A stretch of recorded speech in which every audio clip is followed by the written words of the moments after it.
इंदिरा एकादशी, और ये पितृपक्ष में पड़ने वाली एकमात्र एकादशी है, इसलिए इसका महत्व और भी बढ़ जाता है। पौराणिक ग्रंथों के अनुसार इस एकादशी पर विधि पूर्वक व्रत करके इसके पुण्य को पितरों के नाम पर दान कर दिया जाए तो उन्हें मोक्ष मिल जाता है और व्रत करने वाले को भी अंत में वैकुंठ की प्राप्ति होती है। पद्म पुराण के अनुसार इस एकादशी का व्रत करने वाले व्यक्ति के 7 पीढ़ियों तक के पितर तर जाते हैं। और इस बार की एकादशी की पूजा अन्य एकादशी व्रतों से अलग है और विशेष है। इस वीडियो में आज आप जानेंगे एकादशी की तिथि और शुभ मुहूर्त के साथ ही पूजा विधि के बारे में।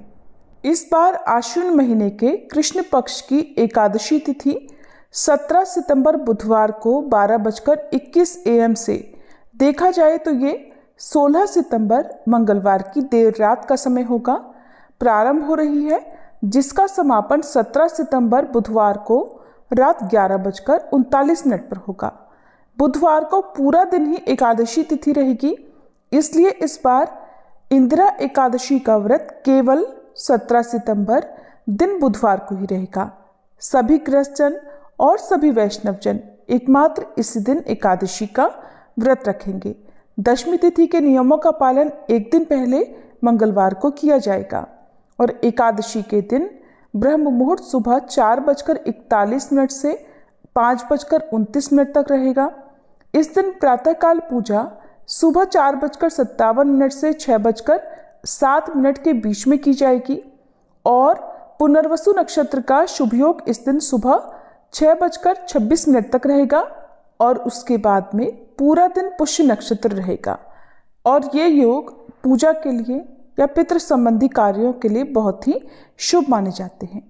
द्वादशी तिथि 17 सितंबर बुधवार को रात 11:40 से शुरू होगी। इसी के साथ हरिवासर का समय भी शुरू हो जाएगा और द्वादशी तिथि का समापन होगा गुरुवार को रात 11:24 पर और गुरुवार को ब्रह्म मुहूर्त सुबह 4:42 से 5:30 तक रहेगा। इस दिन प्रातःकाल पूजा आप सुबह 4:57 से 6:07 के बीच में कर सकते हैं। सूर्योदय होगा सुबह 6:18 पर और गुरु पुष्य योग सुबह 6:32 तक रहेगा। इस बार हरिवासर का समय 18 सितंबर गुरुवार को सुबह 5 बजे तक समाप्त हो जाएगा। हरिवासर के समय व्रत नहीं खोला जाता है और अगर हरिवासर के समय कोई मंत्र जपा जाए या कोई खास पूजा या उपाय किया जाए तो उसका शुभ फल जल्दी प्राप्त होने की संभावना होती है। इस बार इंदिरा एकादशी व्रत खोला जाएगा 18 सितंबर दिन गुरुवार को और पारण का शुभ मुहूर्त रहेगा सुबह 6:18 से 8:30 तक।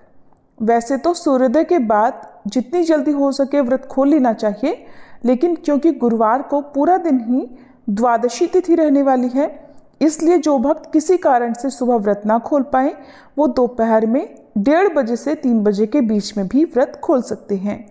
वैसे तो इंदिरा एकादशी के व्रत में अन्य एकादशी व्रतों की तरह ही पूजा की जाती है, लेकिन अंतर सिर्फ इस बात का है कि आज के दिन शालिग्राम भगवान की विशेष पूजा की जाती है। इस दिन स्नान आदि से पवित्र होकर सुबह भगवान विष्णु के समक्ष व्रत और पूजा का संकल्प लिया जाता है। अगर पितरों को इस व्रत का पुण्य देना चाहते हैं तो संकल्प में भी बोलना चाहिए। इसके बाद शालिग्राम भगवान की पूजा करें। शालिग्राम भगवान को पहले पंचामृत से फिर शुद्ध जल से स्नान कराएं। पूजा में अबीर, गुलाल, यज्ञोपवीत, पीले पुष्प होने चाहिए। साथ ही तुलसी पत्र जरूर चढ़ाएं। इसके बाद तुलसी पत्र के साथ भोग लगाएं, कथा पढ़कर आरती उतारें और सबसे अंत में पंचामृत और भगवान को अर्पित किए गए भोग को सभी लोगों में बांटें। ब्राह्मणों को भोजन कराकर दान दक्षिणा दें। दिन भर उपवास रखें। शाम के समय एक बार फिर से पूजा करें और द्वादशी तिथि को पूजा करने के बाद दान की सामग्री किसी निर्धन व्यक्ति को देने के बाद स्वयं तुलसी पत्र और जल से या पंचामृत से व्रत का पारणा करने के बाद शुद्ध सात्विक भोजन ग्रहण करें।